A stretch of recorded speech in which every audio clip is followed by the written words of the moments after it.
116. Ayan, 116 guys. Pero, ngayon pala ako gagawa ng calendar namin. So, ayan, na-edit ko na siya lahat. Ayan. Tingnan natin kung nalagyan ko na ba lahat ng color purple. Ayan. Ito yung mga holidays. So, ipiprint na natin siya guys. So, sa part na to guys, nililigpit ko yung mga pantakip ng printer pati ng computer. Kaya ayan. At nagupit na rin ako, nag-cut na rin ako ng paper gagamitin ko sa calendar natin. A4 size nga pala yan guys na paper. Ang ginawa ko is kinat ko siya into A5. So, naging dalawa siya ganun guys. Gumamit din ako ng paper cutter. So, yun. Okay. Pag nagka-cut nga pala ako guys ng paper na yan, sinusigurado ko na dapat pantay-pantay silang makat kasi pangit pag hindi pantay. Guys, yung pagpiprintan ko. Ayan. A5 size siya na double-sided. Pero, photo paper lang dapat kasi wala akong photo paper kaya double-sided na lang. Kung ano yung meron tayo dito ay yung gagamitin natin kasi pang dito lang naman yan sa table ng computer. Okay? So, lalagyan na natin siya dito sa printer. Wait lang guys. Sa part naman na to guys ay nag-edit naman ako ng aking front page ng aking calendar kaso hindi ko siya na-print kasi ewan ko ba't di ko siya na-print, di ko alam ba't yan. So dyan guys, sa part na yan, sorry kung may kita nyo ang gulo-gulo ng hair ko kasi wala talaga akong suklay, tinatamad po akong magsuklay, alam nyo yan. Mga girls, hindi lang ako, di ba mga girls, kaway-kaway kayo dyan. So as you can see guys, nagpe-print na ako dyan, lumalabas na yung piniprint ko sa aking printer. Naka high quality po yung pagkaka-print ko, in-standard ko po para po mabilis. Yung printer, aayusin ko muna. Okay. Wait lang guys. Daming hassle. Nila-start ko muna. Daming hassle. Di umaandar yung printer. Ayan guys. Ayan na.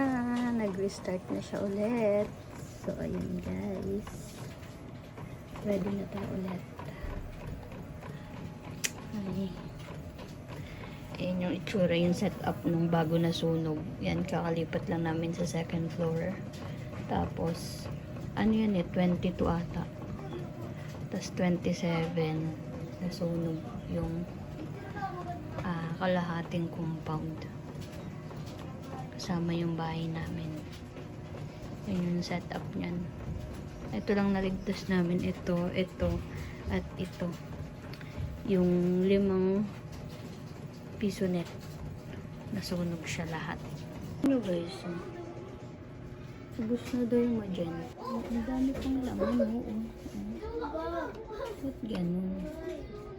Sinayos ko siya dyan. Yan. Inokay ko siya dyan kasi full pa naman. Ayan. Kaya dito, set up na siya ulit. Okay na ulit. Ito naman. Antayin lang natin siya guys. Kung may mga problem yung mga printer nyo, basahin nyo lang ng maayos para naiinip talaga kayo, nakaka-bad trip talaga kasi excited kayong gumawa tapos ganda ng hassle pero okay lang yan. Kasama yan sa trial and error. Okay guys. Okay, all set up na ulit. Ayan na.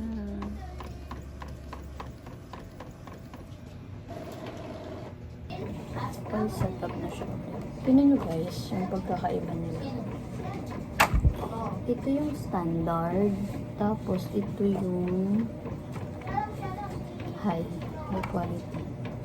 Parang parehas lang naman. Ito yung high quality. Ito yung standard. Tignan mo, kakamali kanina. April. Labas siya ng labas. Hala ko okay na. So, yun talaga. Kailangan meron tayong trial and error pag magpiprinting tayo kasi ang galing mo naman kung wala kang mali, diba? So, ayun guys. Pakita ko lang sa inyo later. Okay, ito yung mga kailangan natin. Puncher, tapos itong pabitan. Tapos itong ating DIY na stand. Yan. Ganyan siya guys. Kita nyo yan guys. Okay. So, dito nga guys ay magpapunching magpapuncher tayo ng ating stand sa ating calendar. Ganun. Focus na focus ka naman dyan, ante. Pasensya na kayo guys, malabo yung mata ng ante nyo. So guys, yung stand natin. Ayan. Yung stand natin guys.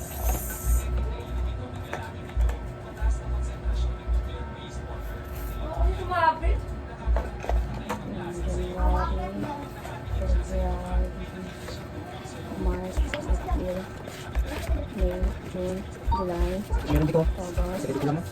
December, October, Mix. December. Pag 300, 200. Pag 200. 200 ah. 5 weeks ulit. Kung asa wala. 5 weeks.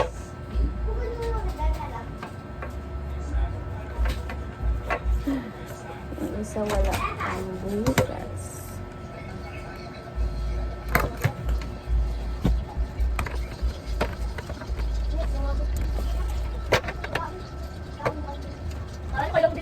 So guys, ilalagay na natin.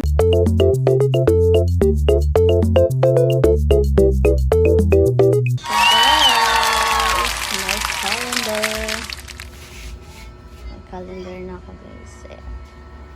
January. February. O diba, bongga? Kaya mo mag-print, syempre, magliligpit ka ng color.